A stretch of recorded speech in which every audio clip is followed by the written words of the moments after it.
Your Steve Jones Show podcast will start shortly. The Steve Jones Show podcast is sponsored by Brewers Outlet, your beverage supermarket on Reagan Street in Sunbury.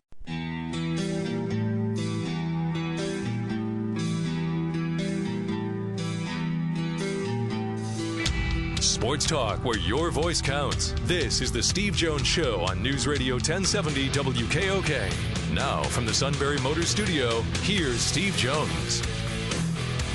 Sunbury Motors, Ford, Lincoln, Hyundai, North 4th Street Auto Plaza, Sunbury. Sunbury Motors, Kia on the Strip, routes 11 and 15 in Hummel's Wharf. And Sean Carey here as we wrap up Best of Week. And, of course, Fridays around here brought to you by Brewers Outlet, the beverage supermarket, Reagan Street in Sunbury. That is the place to be this weekend. Mandatory Brewers Outlet pit stop. Heat wave starting. So we got to start to hydrate. Great specials going on through Tuesday. Miller's Light 24-pack cans. Get that Miller Light 24-pack cans are $12.95. Labatt 24-pack 16-ounce cans $17.97. And Seagram's 12-pack cans are only $10.99. And of course they've got soda, water, ice, lots and lots of ice right by the register. And your snacks too: chips, pretzels, fresh roasted peanuts, and you got to get to the pickle bar. So get to Brewers Outlet for everything you need for the perfect 4th of July in Sunbury. Brewers Outlet, Reagan Street, Sunbury. Congratulations to Corey and the whole crew on their 50th anniversary. And cheers to 50 more. We invite you to subscribe to our Steve Jones Show podcast, available on both Apple Podcast app, iTunes, and Google Play. You can also find 3 months of shows always archived at stevejonesshow.com. Like us on Facebook, follow us on Twitter, our Twitter handle at SteveJonesPSU. Well, today is the first day in over 2 weeks. No soccer World Cup taking the day off today, but the group of 16 begins tomorrow. So tomorrow through Tuesday, there will be 2 matches a day. All right, coming up tomorrow, you got France, Argentina, Uruguay, Portugal, and then on Sunday, Spain versus Russia, Croatia versus Denmark. Monday matchups, Brazil, Mexico. That's a must-watch. Belgium, Japan. And then the final 2 games in the group of 16 on Tuesday will be Sweden, Switzerland, and England will be taking on Colombia.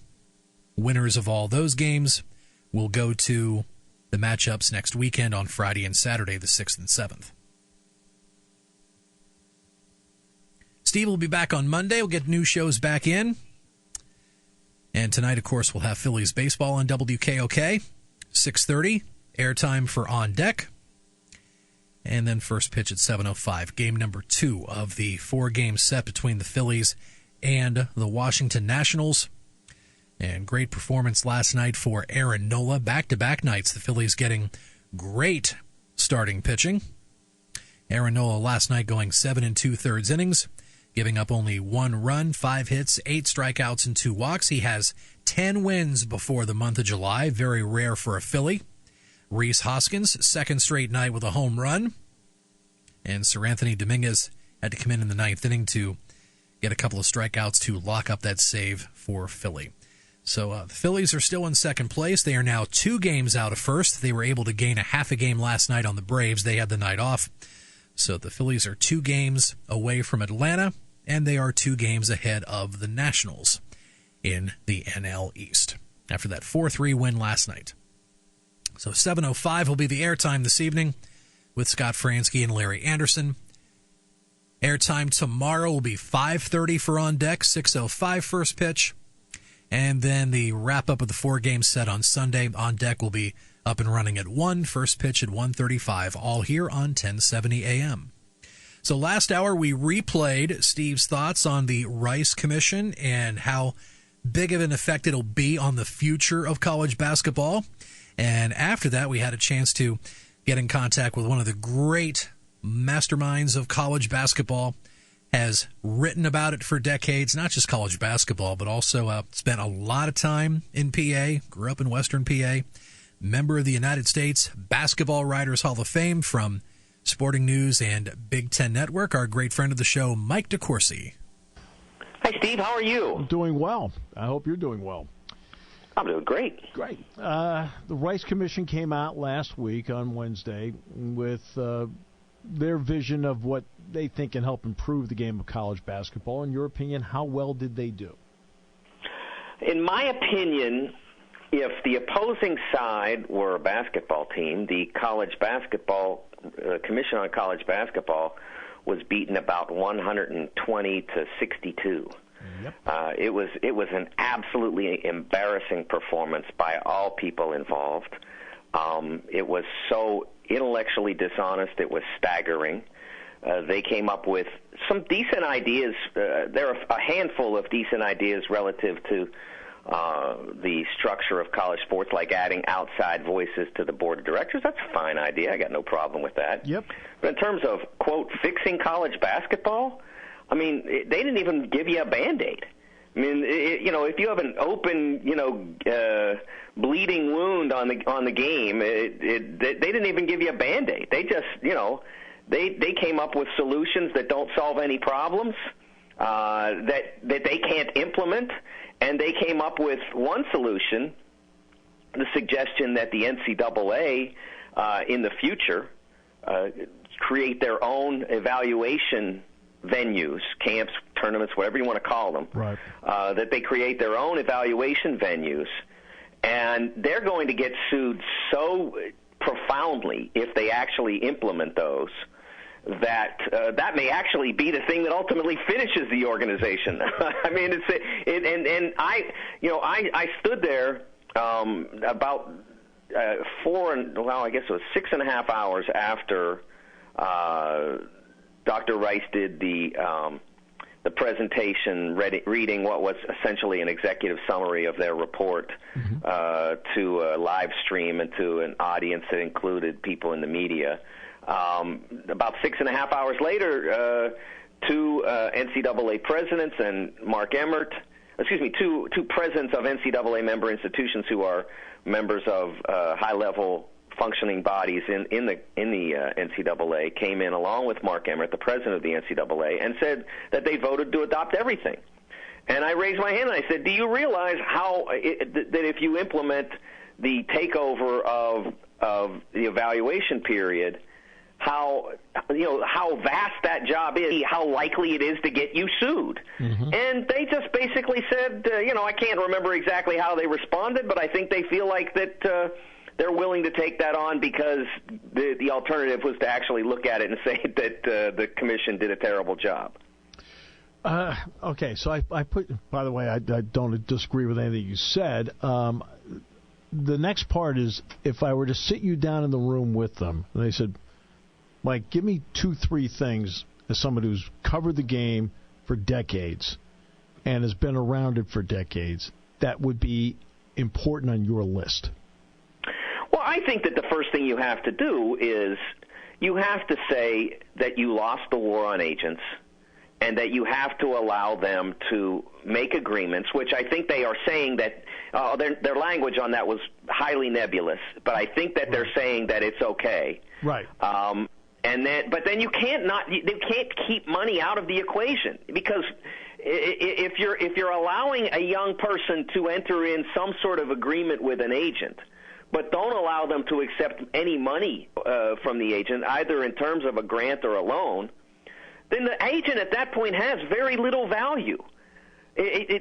Perhaps for the player, if indeed the age limit were to go away, the player who is evaluating whether or not turning professional out of high school is a wise idea, the advice of an agent in that circumstance couldn't hurt. Right. But other than that, there's no value to a high school player having an agent unless that's a vehicle for the high school player, high school age player, to get some money that he and his family may need.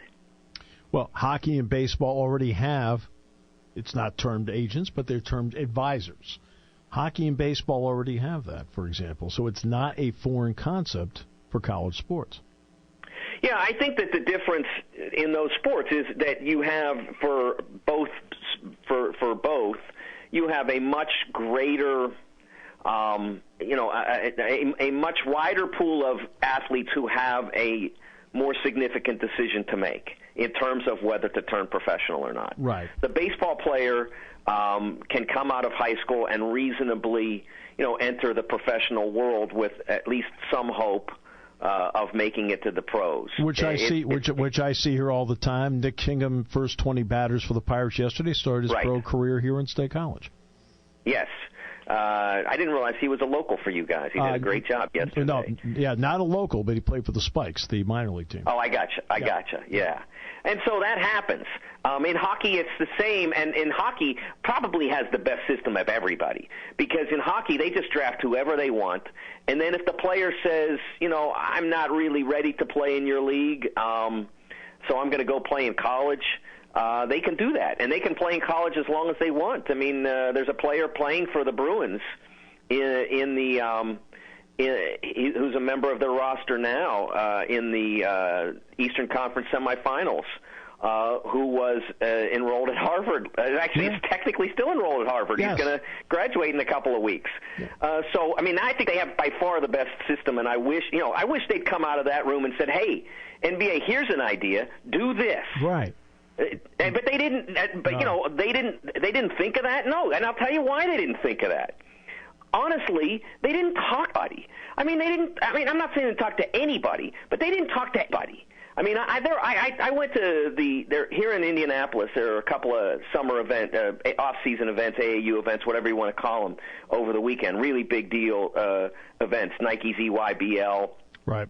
Under Armour's association were here in Indy. So I went and I talked to every recruiting analyst that was there, and I asked them, did they talk to you? Did they bring you in? And I talked to probably a half dozen, and they all said no. Well, I'm going to tell you right now, Steve, that the very first people that I would have brought into that room after the NBA people was the recruiting analysts, because they know more than everybody. Right. They know everything that's going on. They know the whole deal, and they didn't even talk to them. They're connected. You and I both know they're connected.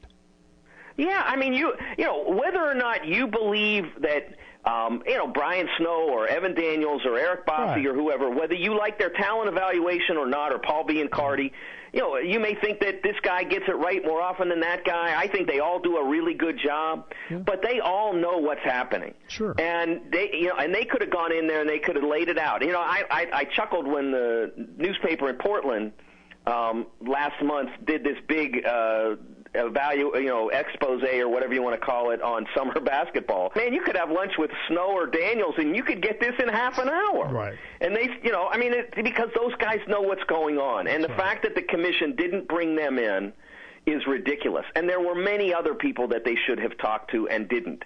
And I think it's because they don't want you don't want to talk to people when you don't want to when you don't want to hear the answers. It's like a lawyer never asks a question that he or she does not already know the answer to. I mean, that's kind of what this was.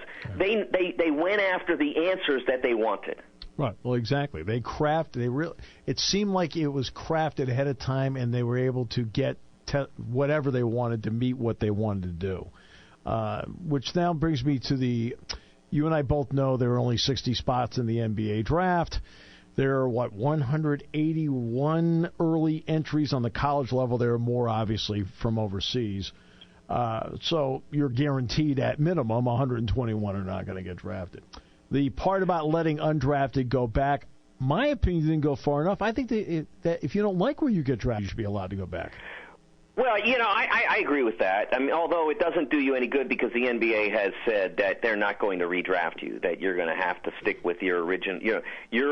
Your draft position doesn't die until a year after you become a professional. Yeah, so there's not much value to re-entering the re-entering college basketball. Right. Larry Bird did that. His rights were with the Celtics for 364 days, and about a week to 10 days before the next draft, he signed.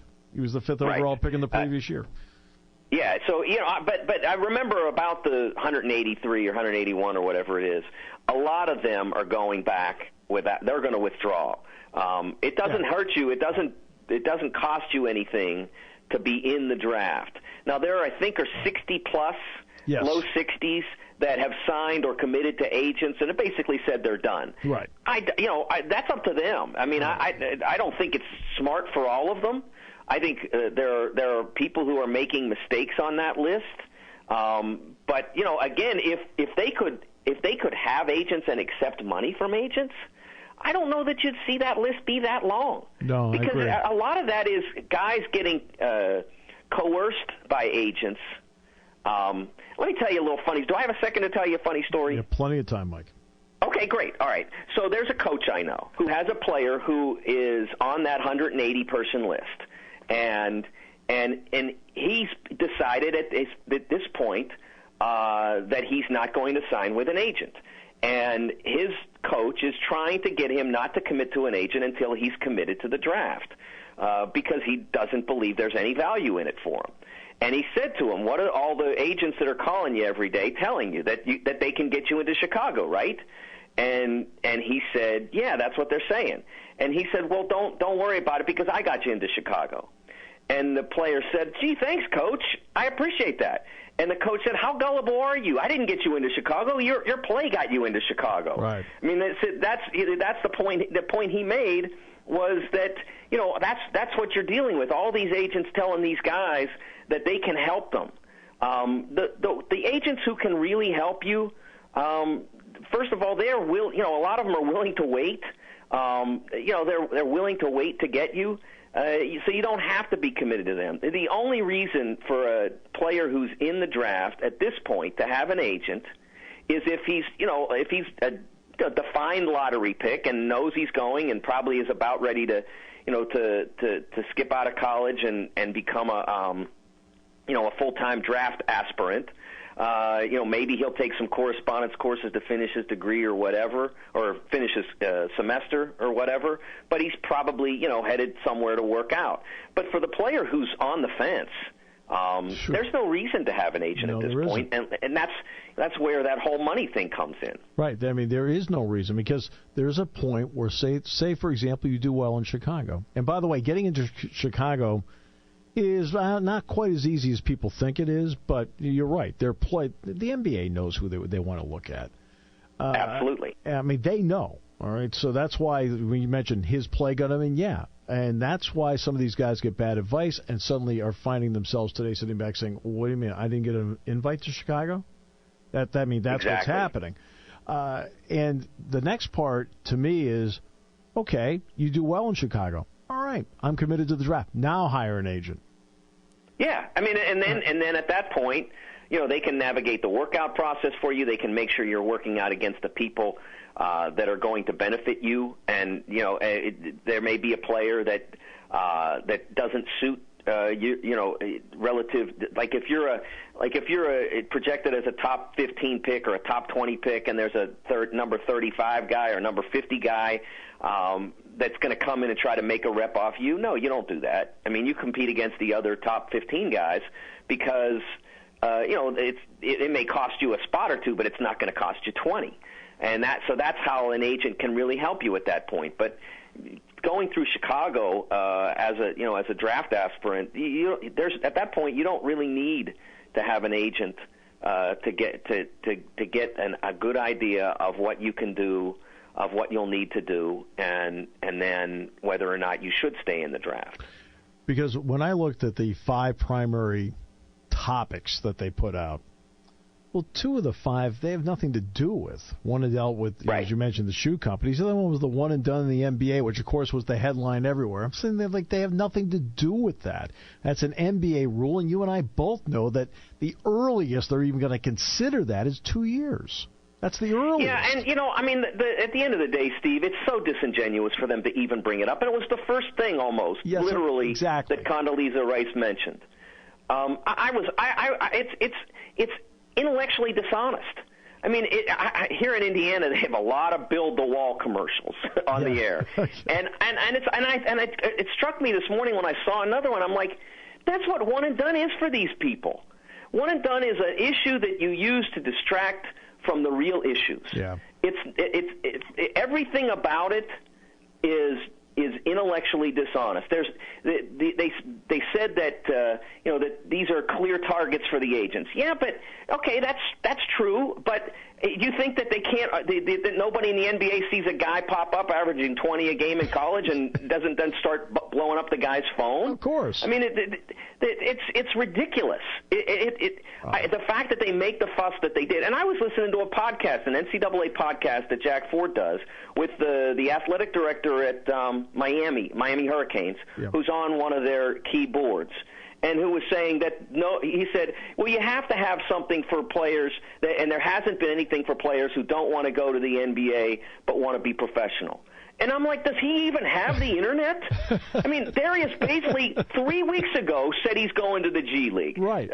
Emmanuel Mudiay played in China. Yep. Terrence Ferguson played in Australia. Brandon Jennings played in Italy. That's all right. There's 4 guys. Right now you've got Mitchell Robinson, who didn't play anywhere this past year, just trained. He's going to be in the draft this year. And Thon Maker just got eliminated from the playoffs. He played in prep school. Yeah. There's 5 different options for the player who doesn't want to play in college but wants to be a pro. Right. And yet they act as if none of that ever happened. Right, exactly. We just watched Maker with the Bucks over the weekend. What the heck? I was watching him play. And what struck me was that ended up being the headline everywhere. That was the headline. Yeah. Everywhere there was a headline. I think she made it the headline. It was the first thing she said. Exactly. And that part made no sense because that is between Michelle Roberts and Adam Silver to hammer that out when they negotiate. And you and I both know that the NBA does not want to scout high school games. They want to scout college games. I will say right now that if Adam Silver does go along with that, then he is not acting in the best interest of his league, in my opinion. Is not because the one and done rule has been a spectacular success for the NBA. No doubt. It has trained a great level of players: Anthony Davis, Derrick Rose, Kevin Durant. It's been great for them. And if they choose to eliminate that rule and go back to drafting high school players, it is not in the best interest of the NBA. No, that's what strikes me about it, is that it is not, because you and I both know the owners wouldn't mind 2 years and 20. A little bit more mature league does not hurt their cause at all. No. In any way, shape, or form. So from the league point of view, from Adam Silver's point of view, I agree that again, they don't want to be scouting high school. Hey, let's go to Lower Merion High School in Philly and watch this kid. Really? Yeah, but I mean, when Adam took over, he was saying that he preferred 20, and now he seems to be amenable to just giving up. Yeah. And I don't understand what changed. Everything about the rule has benefited the league. The scouts in the league, I talked to a bunch of them for a piece that I did in February. Yes, I read that you can find online. Yep. Now I called it Stern Warning. Yep. And I talked to a bunch of scouts, and they all said that they much prefer to be evaluating players in college competition. They know what high school basketball is like, or what even AAU basketball doesn't tell you what will happen when the player steps up and plays in front of those kinds of crowds under that kind of pressure. You and I both know that it's instead of scouting single A baseball, it's like scouting triple A. I mean, come on. Exactly. And that's what it is. Exactly. I mean, you're going to get a better read watching a Duke North Carolina game on the prospect as to what he can and can't do because of the competition. Exactly, and that's something that the people who are trained as evaluators understand, and I give you a great stat that shows you the value of one and done, and it's not everything that's happened is because of one and done, but while the one and done rule has been in place, the New York Knicks have gone from being worth $590 million to worth $3.3 billion. That's right. So why would you do anything to upset the apparatus that built that level of that escalated the value that rapidly? I mean, to me, there's no reason for Adam Silver to go along with that. Yeah, I would say thanks, guys, but we like this a lot, and if you don't like it, that's fine. And and then for the Rice Commission then to say, if you guys don't listen to us, we're going to come back and we're going to make players ineligible as freshmen. I mean, how nonsensical was that? I know. I mean, so in order to chase out 8 players or 10 players a year, you're going to make literally 1,500 ineligible for competition. And so where are you going to get how are you going to field a team? At that point, you'd have to expand scholarships because otherwise you wouldn't have enough guys to play. totally agree. Mike, I really enjoyed this. Thanks so much. Loved it. Oh, it was great, Steve. Always a pleasure. Celebrate America with America's Best Value Summer Event at Sunbury Motors Kia.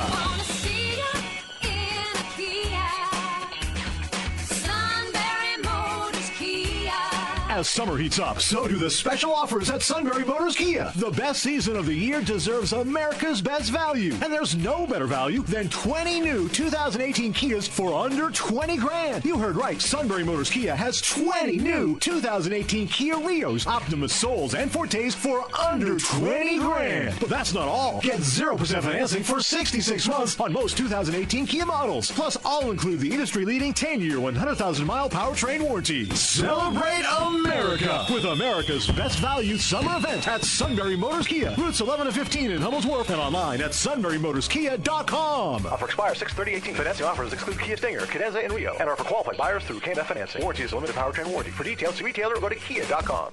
Party time, game time, or just fun time. Doesn't matter what time it is because it's Brewers Outlet time. The Beverage Supermarket has the area's largest beer selection. Imports, microbrews, ciders, and domestics. Pick from over 100 ice-cold 12-packs and dozens of 24-ounce singles. Soda, snacks, hot sauces, fresh roasted peanuts. Make it one-stop party shopping, and don't forget the pickle bar. So whatever you're celebrating or just doing it up, Brewers Outlet, Reagan Street, Sunbury wants to see you. And thank you for your years of patronage. Taking your calls at 800-795-9565. This is the Steve Jones Show on News Radio 1070 WKOK. Now from the Sunbury Motors Studio, here's Steve Jones. Sunbury Motors, Ford, Lincoln, Hyundai, North 4th Street Auto Plaza, Sunbury Motors, Kia on the Strip, routes 11 and 15 in Hummel's Wharf.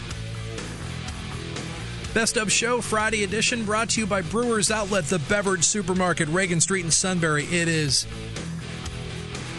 mandatory you get there. Fuel up, get your cold beverages for the heat wave. Miller Lite 24-pack cans, $12.95. Labatt 24-pack 16-ounce cans, $17.97. Seagram's 12-pack cans, $10.99. Those specials good through Tuesday at Brewers Outlet, the Beverage Supermarket, Reagan Street in Sunbury.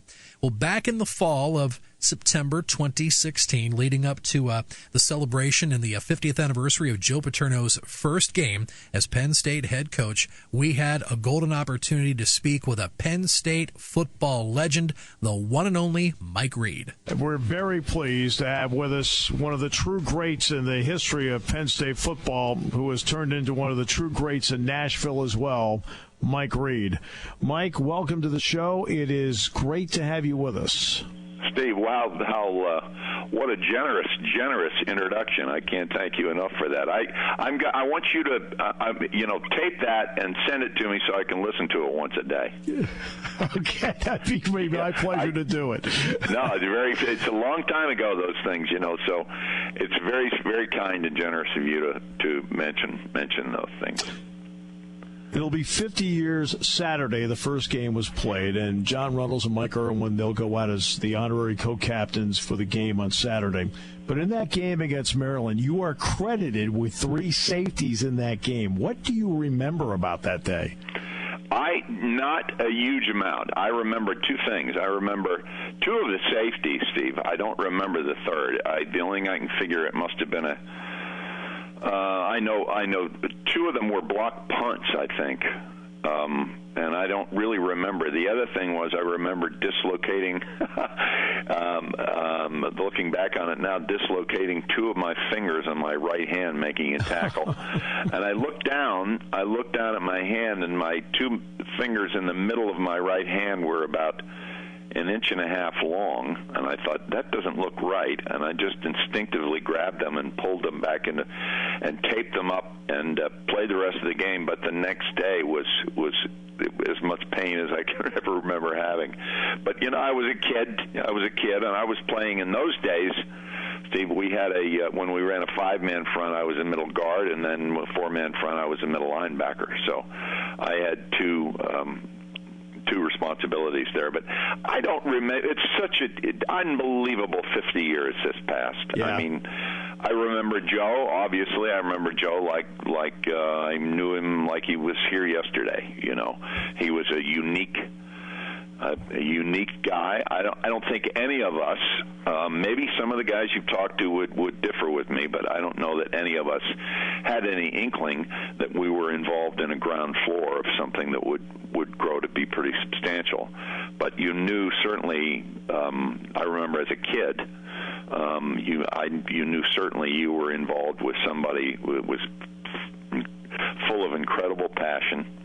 And I think the thing that separates great coaches like Joe from others is he had a vision in his head of what he wanted. He had a vision in his mind of what he wanted the program to be, and he was not going to stop until he turned the program into that. It was a long haul, in those days, Steve. Eastern football was not the most highly respected football. There was a loose kind of affiliation of Eastern teams. I think there was us, Boston College, Maryland, Pitt, Syracuse.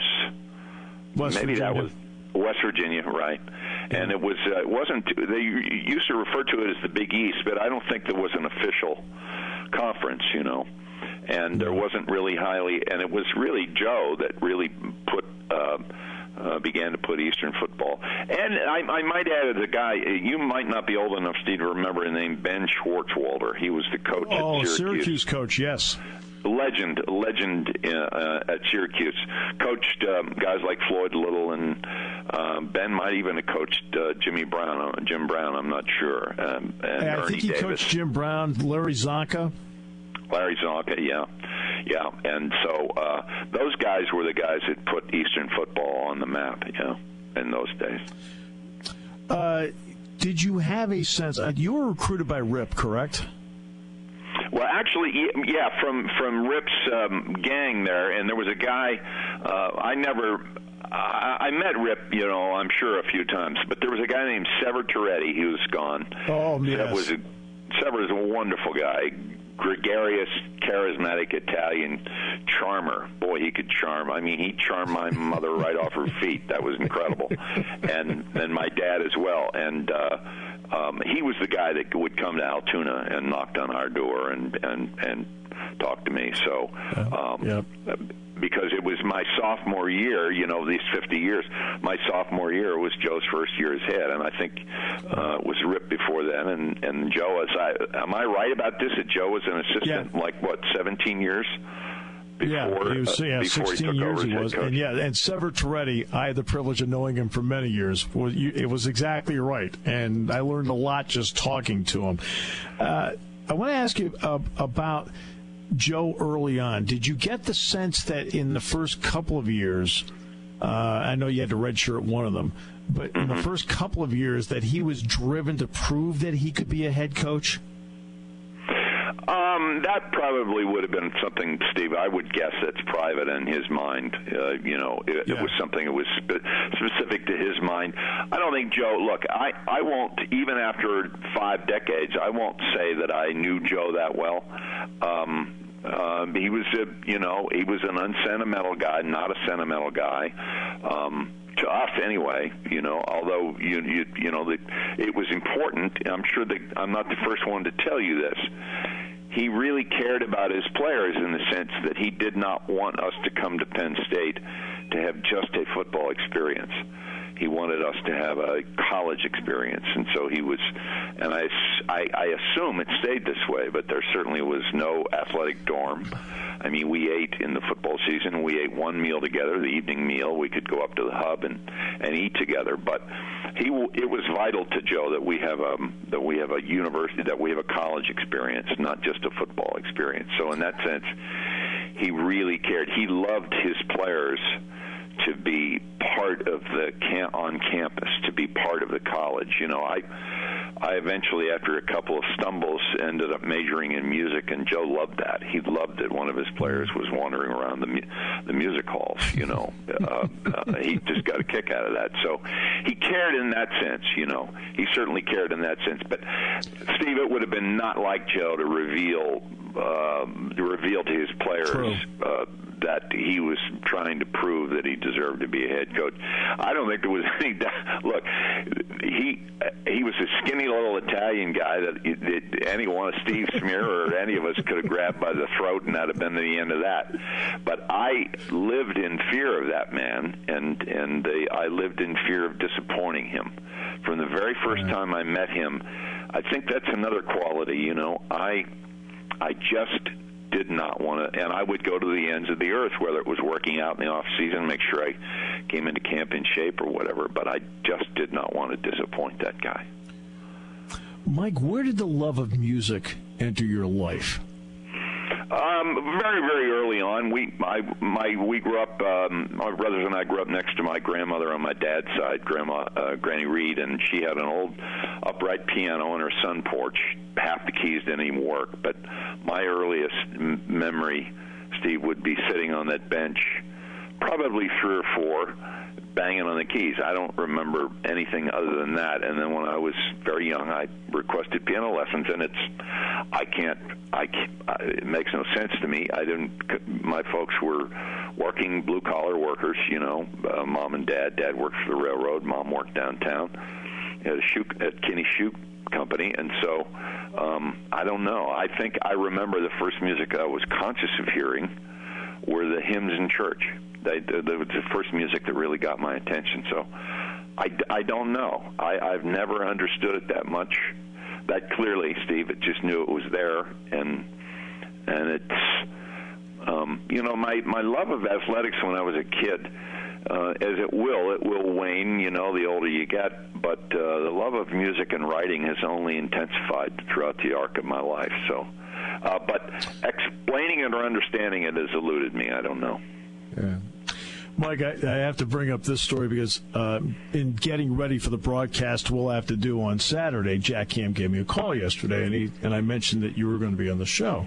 And he says, you won't believe this. He said, one time I had, after the Pittsburgh Symphony played, Manny Axe was at my house. And I was talking to him about music, and he was trying to talk to me about linebacking. And I mentioned it to Mike Reid later, and Mike couldn't believe that we attempted to talk. Manny Axe is a world-renowned pianist. I've seen Manny Axe play several concertos, and he's a serious, you know, a serious world-renowned great pianist. And the thought that he was hosted by Jack Ham, I said, I don't know. That's either. I said to Hammer, I said, what is it? The Earth is about to tilt off its axis. All right. I did ask him. Of course, Hammer is one of them.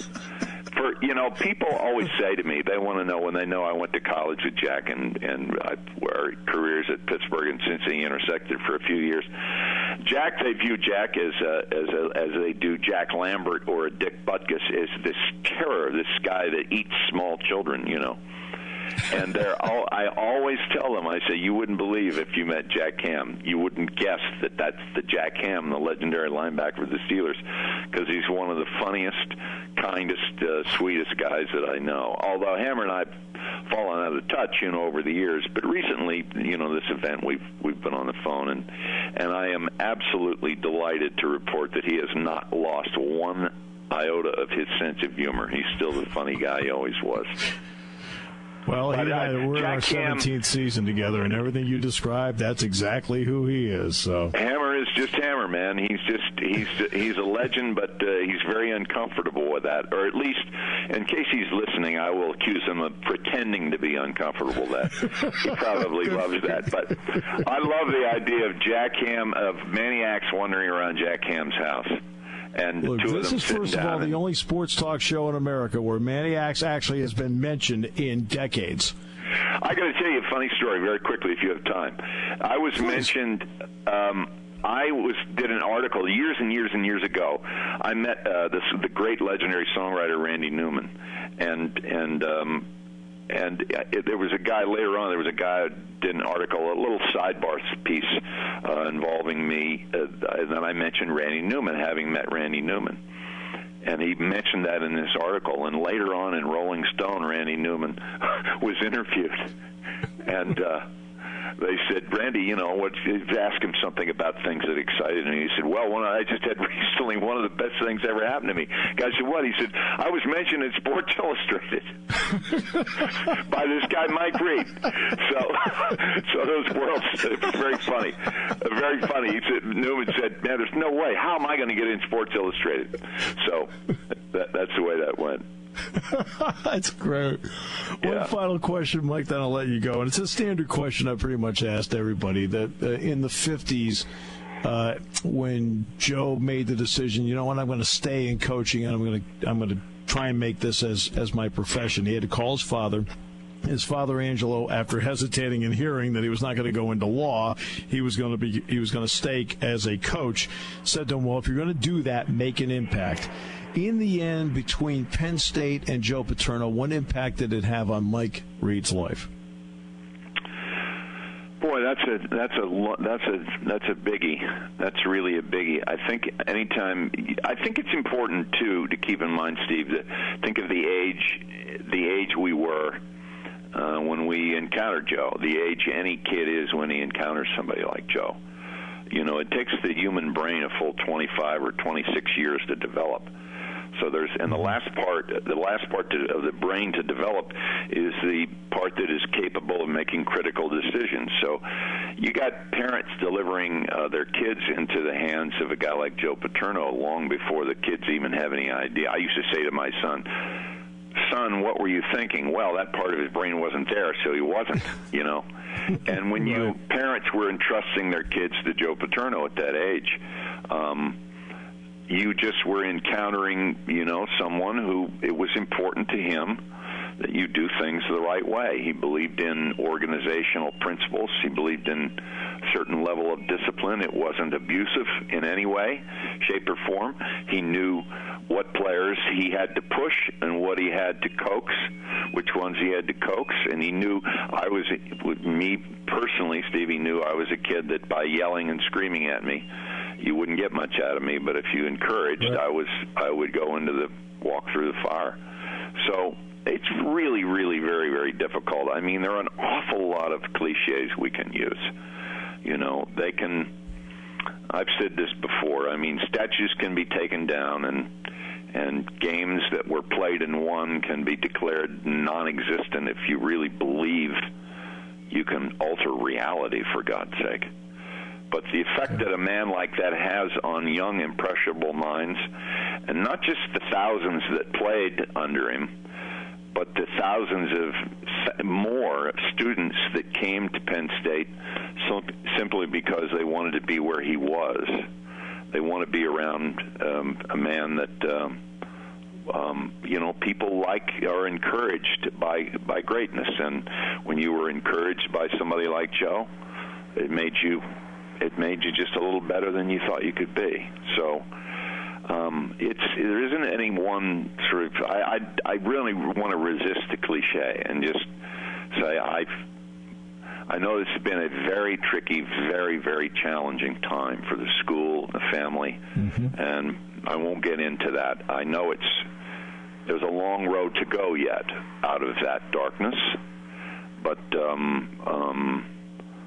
you can't throw the baby out with the bathwater, for Pete's sake. This man did a huge amount of things for that university and for the kids who went to school and played for him, and that cannot be forgotten. That must not be forgotten.